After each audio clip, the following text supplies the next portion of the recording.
Bharat Ratna doctor Babasaheb Ambedkar यांच्या महापरिनिर्वाण दिनानिमित्त मुंबई येथे जाणाऱ्या प्रवाशांच्या सोयीसाठी मध्य रेल्वेने अमरावती ते छत्रपती शिवाजी महाराज टर्मिनस पर्यंत अनारक्षित विशेष गाडी चालविण्याचा निर्णय घेतला आहे।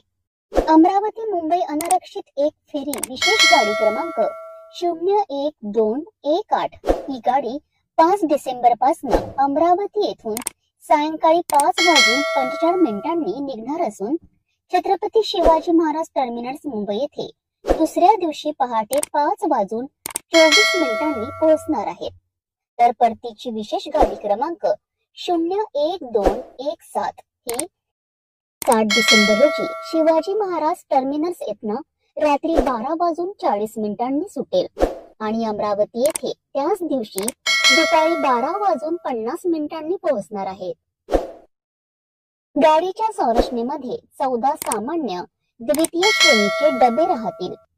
महापरिनिर्वाण दिनानिमित्त मुंबईच्या दीक्षाभूमीला जाणाऱ्या प्रवाशांनी या विशेष गाडीची नोंद घ्यावी व प्रवाशांनी वैध तिकीट घेऊनच प्रवास करण्याचे आवाहन रेल्वे प्रशासनाकडून करण्यात आले आहे।